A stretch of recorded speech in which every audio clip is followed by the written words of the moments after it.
for another Transparency Talks. And today, I haven't been as excited as for one as I have for this one in a while. You know, we've had a lot of conversations and things, and many have said we want to hear from frontline staff. And, we've really tried to use this as an educational piece for different divisions, different things this agency does, some of its responsibilities. And, but I do believe the frontline voice is important. And today we have somebody straight from the front lines. Now, I want to set this up a little bit so people really understand. You and I don't know each other. No, sir. Is that correct? I called for a meeting when I was down at Coleman, and I said, I want to hear from influential staff. So I said, I don't care if they like me or don't like me, like the director, don't like director, that doesn't matter. Influential voices that others in this agency at that location are listening to. And that was how you got there. In fact, when I have to go on other leaders compiling that Right. that group. So I asked that group, who are we missing? You guys look around. I before we get started, I want influential voices. And I think you were working the front gate. Yes, there was. Is that right? And I said, stop, get him down here. And so that's the extent that we knew each other before today. Is that correct? That's correct. We've never had a conversation before. You and I didn't prep for this. No. I've never talked to you on the phone, nothing. No. And so, because I think that's important, right? I mean, this is the goal of transparency. Yes, So, it is. Yes, I want people to understand. I think it's probably important for you also, right? right. You don't want people thinking you're over here prepping for this. This is not prep. This is not made up. Yeah. And so, I just want to say, and somebody might go, well, why did I choose you, right? Why did I reach out, choose you? So let me just get that out front. One, I really respected how you handled yourself in that meeting. You were challenging and communicative to me, where you didn't hold things back. You also were challenging and communicative to the other fellow staff. Right. And so I respected that. And so I told the team, we got back, I said, that's who needs to come up here for this podcast. And so before we get going, though, I want people, and frankly, I want to understand you. I didn't research you beforehand. I didn't go through some long process. I want to learn more about you. I remember you talking about you worked in corrections in Florida, I believe, as well. Tell me a little about you. When did you start in corrections? How long have you been in corrections? Where did you go, and where are you at now? Well, I've been in corrections over 20 years. I started at the state of Florida, Department of Corrections. Did 6 years there. Right now, I'm working on my 16th year in the Bureau. I got into this agency following the footsteps of my dad.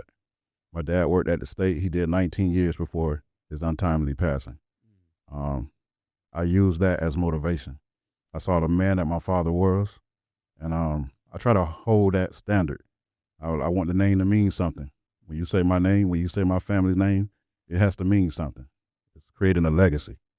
That's awesome. Yeah. What drew you to this profession? Was it your father? Was it that he did this and you wanted to yourself be involved in that? It was most definitely my father. Before I followed my father's footsteps, I'm a numbers guy. I went to school for accounting. Oh, really? Yes, I did. I went to school for accounting. That was my passion at that time. But, just as a child, you grow up into a man. So I grew up into corrections, and I found my footsteps there. No matter where I'm at, I try to be impactful. So, people often misunderstand corrections, right? What do you wish people in regular society knew or understood about corrections? I'm not sure if people will understand corrections and what it takes to do this job, but I'll give you a little insight. The sacrifice that each individual, no matter what department they work in, the sacrifice that they make to come to this environment on a day in, day out, mandates, long extended hours, holidays, the time you spend away from family and functions, the sacrifice you give, the sacrifice you willingly make. I wish that was understood. I like what the director says. The way he says it is real good. He said, we're playing for, I think he says, an empty stadium every night. Right. Right. Most people, I mean, the person did wrong. They got arrested. Right. They went to court. Right. Got sentenced. Good riddance. Right. Whereas that's where it starts for us. Right. I mean, that's where, again, the sacrifice that you make and many others make day in and day out. I mean, those days don't end, do they? Every single day. Yeah. Every single day. Yeah. Days when you don't even want to. Like, you have to find something within you to push to come to work. Because some days you just don't have it. Yeah. But when you get there, maybe you have a brother or sister or somebody on the side of you just give you that little extra so you can make it happen today. Yeah. Understanding your purpose. Yeah. So let's talk about that. What does a good correctional officer look like to you? Someone who's accountable. Accountability is something I believe in. I believe in being held accountable, and I believe in being accountable. I need to be where I need to be, when I need to be there, when I should be there. Accountability, I think it starts there.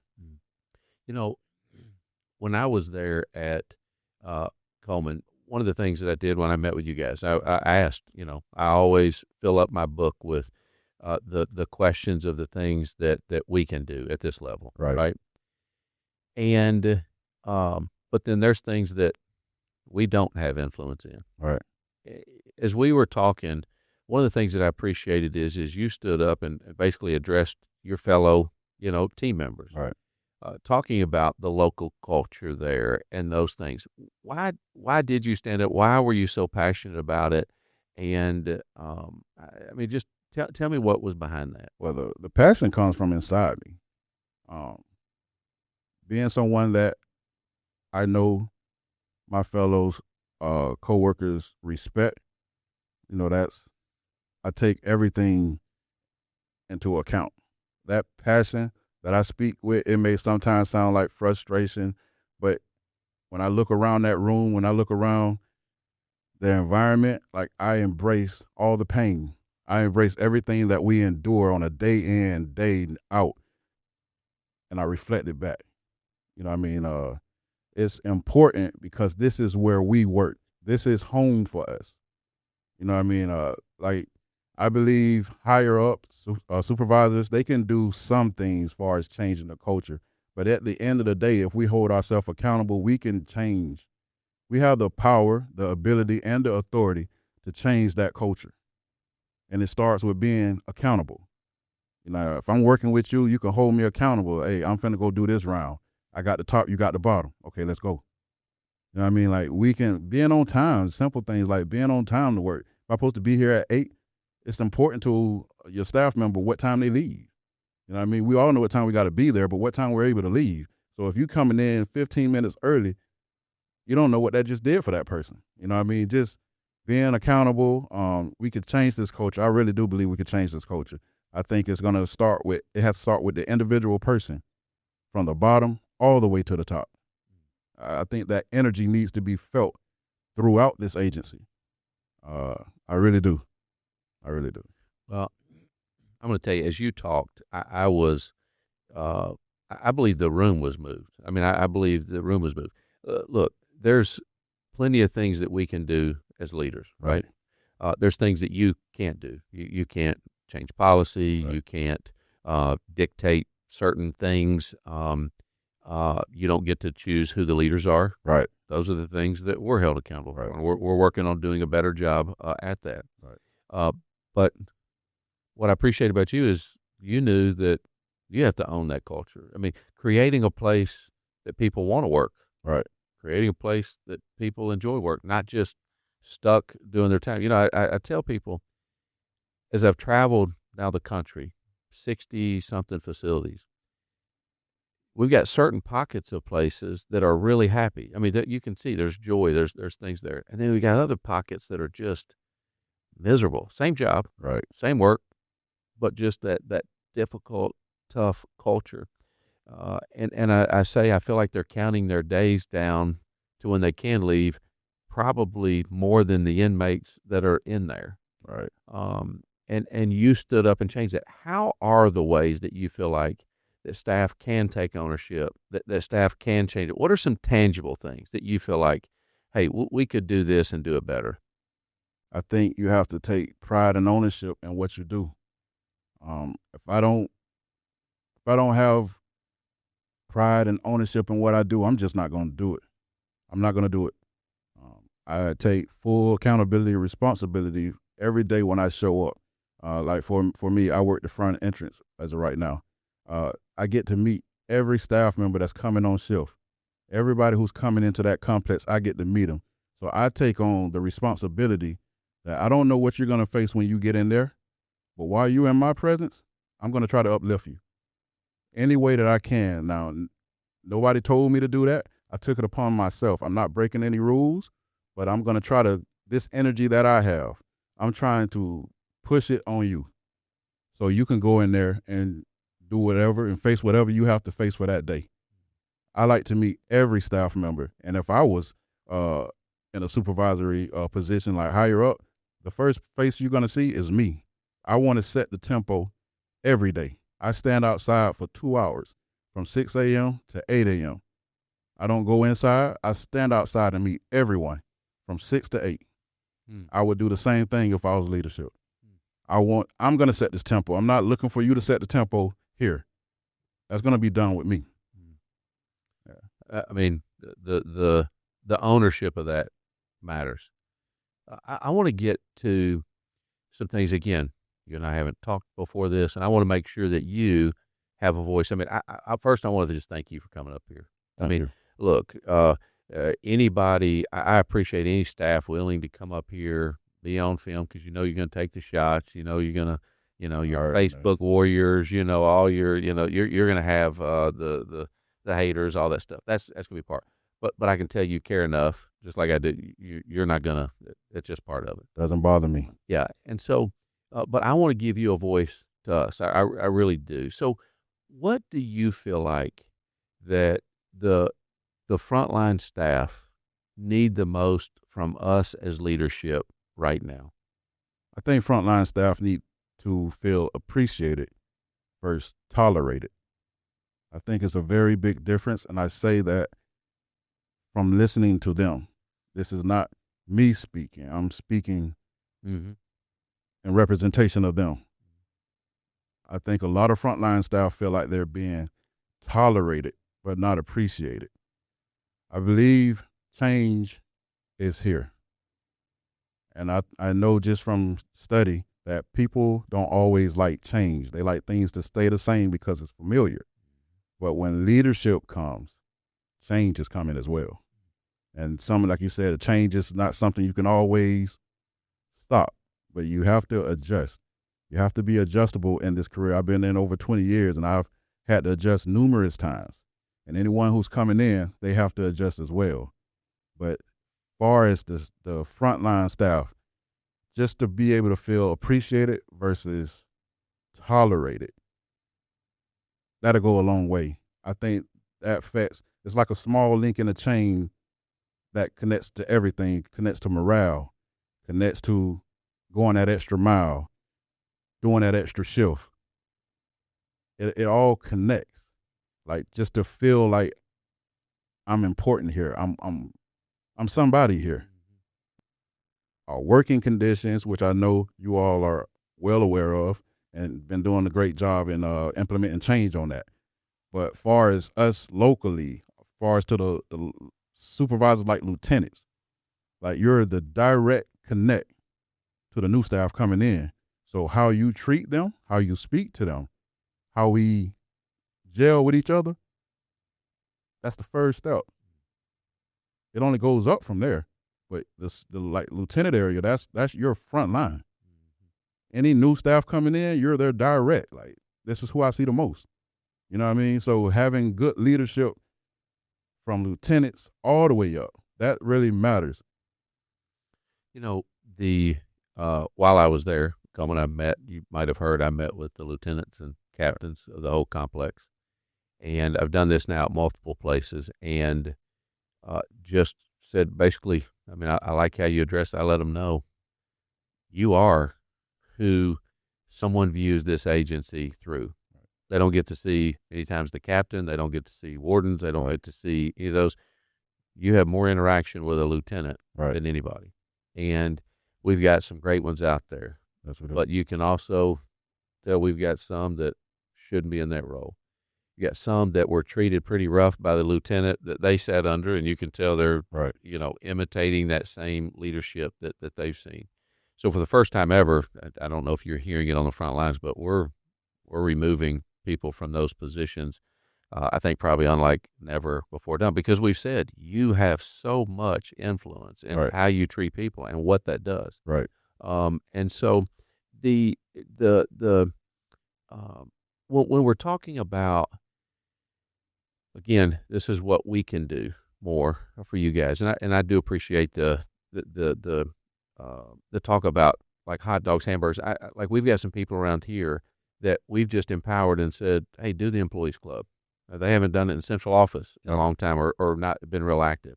And man, you see the energy and excitement. I think you guys have a pretty good employees club there. I mean, yes, we do. We pulled up and people do. were in outfits. I think that was the first. That's the first time I met you, wasn't it? Yes, it was. Yeah. I always try to get out of the car and shake the person's hand working at the gate, because I know most people just pass by you and But we actually waited. We pulled up. We went, what in the world is going on here? Right. So it seems like there's an active group.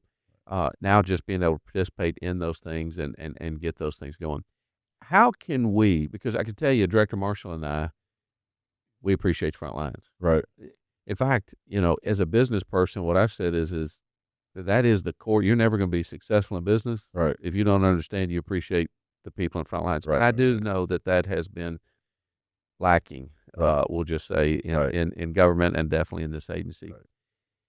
Money, we know, I mean, and that's something Director and I are, shamelessly pushing for a lot. Right. But I also know you can pay people a lot of money and they won't stay if it's a terrible workplace, and those things. So aside from money, is there anything that you would challenge me on to say you can show your appreciation this way? I mean, we're trying to do it with facilities. We're trying to do it with other things. Is there any other way? I don't know what that answer would be, but I just want to make sure I at least get to ask you that. From my standpoint, there's only so much you can do. Like, you have a lot of obligations on you. I think it's important on who you choose as leaders. Again, because those people are directly connected. They are the influencers on the new generations that's coming in. I think that's very important, who is selected, how they're selected as leaders. I remember when I first met you, when I was in that room, I asked you, in your opinion, what is a leader? I think that's important. It was not for me to tell you what I think a leader is, but it was important for your following, the people you lead, to hear directly from you what you see as a leader. I think that's important. How did you feel about the response? I felt it was a great response. I wanted to see how the room took it. I'm not worried about me. I think when you get in a place of leadership, you lose yourself and you take on the responsibilities and the concerns of others. And that's where I was at with it. So as you was responding, my feelings is out the window. I'm looking around this room and I'm looking every man and woman in their eyes. And I want to see how they respond. Because, some people, like, when real leadership comes in, they act different, and when you leave, then the real shows back up. And that's why I stood up and said, I'm not changing because we got higher authority in the building. You called for me, and this is what you're going to get.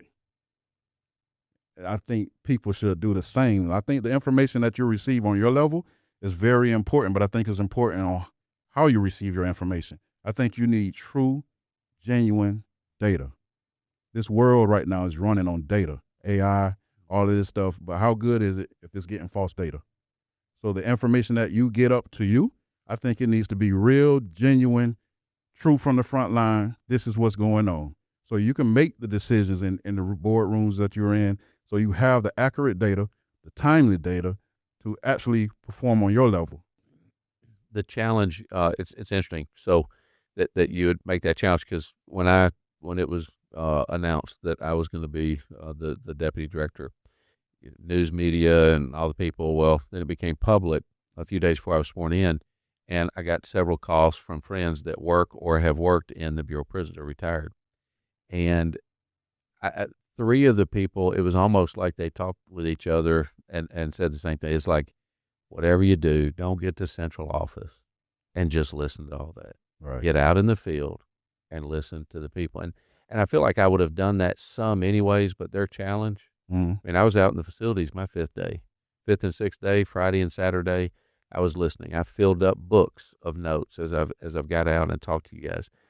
It's the reason that we opened up that email inbox. Right. Over 2,000 emails. Now, a lot of leaders didn't like us doing that, right? Because sometimes, they've not been used to having to hear that raw, unfiltered things. But it's been so refreshing and frankly, educational, being able to hear from you guys. And that's why I'm willing to do something like this on a podcast. Well, it's the reason I'm willing to get into a room like that with you guys and ask, who's the people? I don't think most people across the country know this is what's happening. Right. But do you feel like that me doing that is able to get that real perspective? Do you feel like I'm hearing the real perspective the way that I set it up in that room? Would you say do it better? I mean, I know we removed all local leadership. Is there any advice you'd have for me on that? I think that's a good start. What I really think is that because of who you are, you're going to get certain responses. You're going to get the responses of what I think you want to hear versus what you actually need to hear. People love to just tell you that. Right. Yeah. So that, again, I don't like to speak about myself, but I'm just not that kind of person. If you ask me a question, I'm going to give you. Get ready for the end. Is that part. Because it's what you need. And this is not about who I like. Like, for example, on the low line, on a supervisor like lieutenant, it doesn't matter if I like the lieutenant. I need the lieutenant to be able to do their job so we all can make it home at the end of the day. So this is not a light thing. You know what I mean? So the information that I give you when you ask a question, that's very important. Yes. That I give you that raw data. You know what I mean? Mm-hmm. So you can perform at your level. You know what I mean? So I think what you're doing is great. It's kind of like giving the voiceless a voice. And that's needed. But at the same time, when you receive so much information, it's kind of hard to tell the real from the fake. Mm-hmm. Mm-hmm. You know what I mean? You probably remember me saying, hey, listen, don't leave here and go have that conversation. If you're going to flame us, if you're going to be right, have it in here. Right. But in their defense, I'm also learning, in this agency, you've not been able to do that. Right. And people have paid a price if they speak up. I mean, there's been, right, certain leaders that, again, don't like that. I'm hopeful that we're able to now select leaders that do want to hear that feedback, because I believe a leader, that's how you lead. But I do know that it's been tough. So I'll tell you, kudos to you and several of the other staff members that have been brave enough, right? I try to remove local leadership when possible. I try to create that safe place to where people can speak whatever they want, however they want. I tell people, if you're respectful, you can say whatever you want, including, I think you heard me say it, including that you don't like me. Right. I'm good with all that. Right. But really what we need is the honesty, because I can't fix something. Right. I can't improve something if people aren't honest. Especially if you don't even know about it. So I appreciate you for offering that. Whether it's going to be good or bad, time will only tell that.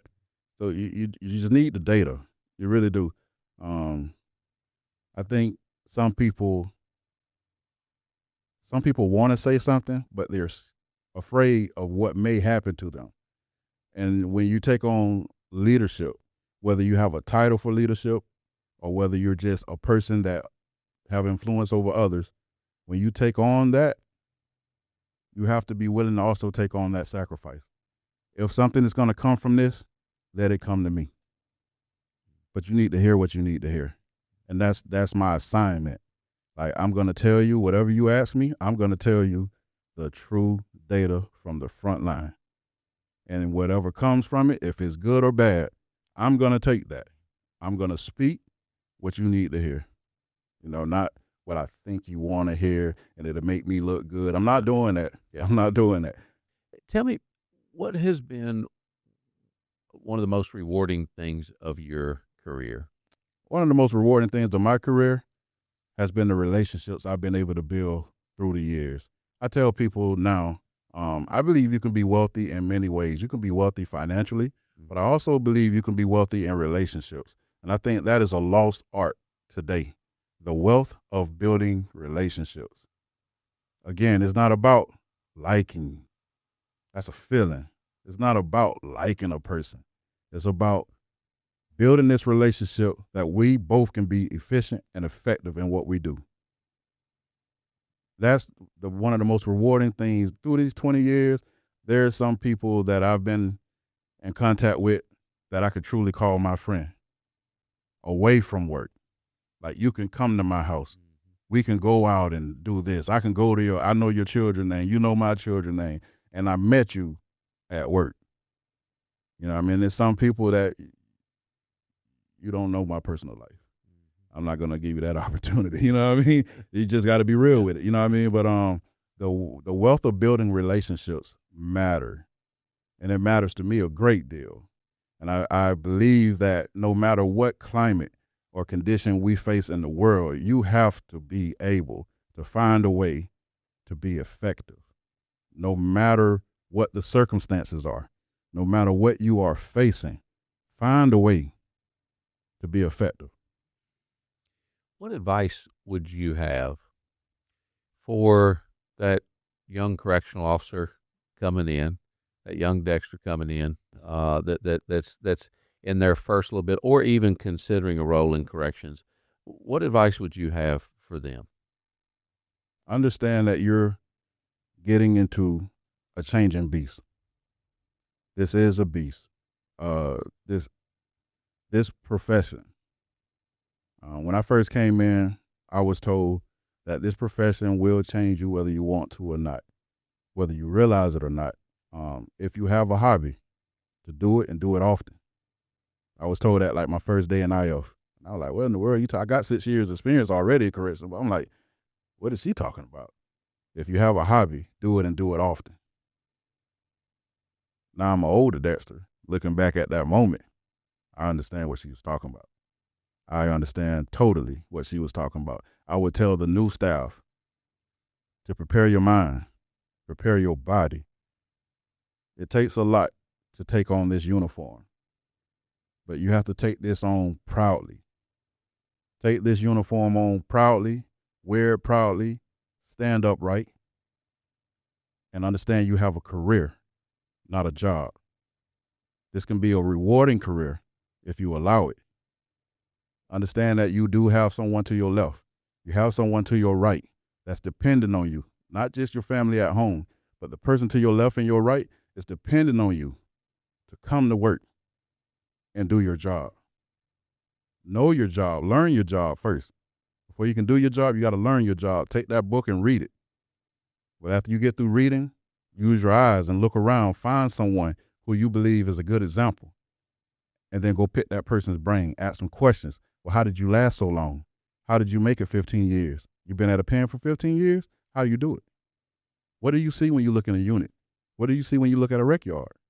Ask questions. There's no such thing as a dumb question. Ask the questions, because even with all the years of experience I have I still need you as that new inexperienced, maybe no correctional background, maybe no law enforcement, no military. I still need you to make it home. So let me ask you this, as we're getting closer to the end. I want to make sure, again, you get to voice whatever, you get to say whatever. I mean, this is Transparency Talks. That's right. I know most people think it's not. They're going to swear you and I have talked It's before definitely this. transparent. But I think it's important because your voice and the frontline voice matters. Right. Again, I've told you we've worked hard to try to get that. Is there any, I just want to ask you this for you, is there any question you wish I would ask you? If there is there anything you wish you could share? Something you could challenge? And there's nothing off the Right. table. There's there's no restrictions in this. Anything you would like to voice or you wish that I would have asked you that I didn't? I don't know if it's a certain question that I wish you would ask me, but I think if I would have an opportunity, I think my assignment here would be to let you know that the staff is relying on you. I would want you to understand. I would want you to actually feel what the staff that you lead is dealing with, mentally. A lot of times we take this stuff home and it affects us. I'm sure you're aware of suicide rates between officers, the death we've been having as officers. Like I said, I've been over 20 years and I've never seen it to this level. I would want you to feel the staff. I would want you to feel the staff so you can, so when you step, because I know you take pride and ownership, even as a businessman. I understand you take pride and ownership in what you do. And you wouldn't take it on if you didn't feel like you could create change. So I would want you to feel the staff, what they're enduring. So it's not about me. I told you the first time, like, I'm good. No matter what comes my way, I'm gonna be all right. But for the body, everybody, case managers, counselors, lieutenants, captains, wardens, everyone who listens to you, I want you to feel them. You know what I mean? Like what they endure. You know what I mean? So when you get ready to make your decisions or when you go into the boardrooms and you have this data in front of you, not only do you have these words on a paper or these numbers from the budgeting and stuff like that on the paper, but you also have the feeling. You have that endurance. You have it. You're in touch with the people, and I understand you. Like I said, you're only one man, and you have a high role, and you have to be here. You have to be there. That's why I say I think it's important who you select as leaders, because those people are sending you information, and you need that information to be as truthful as possible, so you can go in there and do your job. I think you're going to be all right. Like you said, I'm understanding that social media people are going to feel good and blase, blase, blase. I'm not worried about none of that. I'm here to deliver a message, and I want you to actually feel those staff that you lead. I really do. I want you to feel those staff that you lead, because we hear, we see the messages, and people want change. People want change. I believe you've seen that when you came. People are ready for change. But like I said, this is not a boat. This is a ship you're trying to turn. And you can't just turn this thing like how you want to. Sometimes you got to put some muscle into it. You know what I mean? This is a ship, not a boat. And it's going to take you, and it's going to take the support of everyone under you to help turn this ship. That's why it's important for each one of us to take accountability, because all of us, you need all of our strength to turn this ship. We're not operating a boat. Like you said, I've been watching, I've been paying attention. This agency has been rated the worst for so long. And I, for one, it's time for change. It's time for change. The BOP should not be the worst. And if I had anything to do about it, it will not be the worst. So I stand and support anyone above me that's making decisions. Let's do it together. Let's turn this ship together. You don't have enough strength to turn it by yourself. You need everybody. And anybody who's not willing to put their strength in to turn this ship, you know what you can do.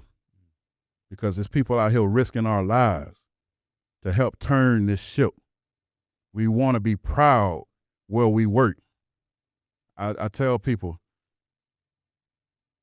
wherever you come from, you could be proud of that. But right now, you're at FCC Coleman. I am proud to be a staff member of almost 16 years of FCC Coleman.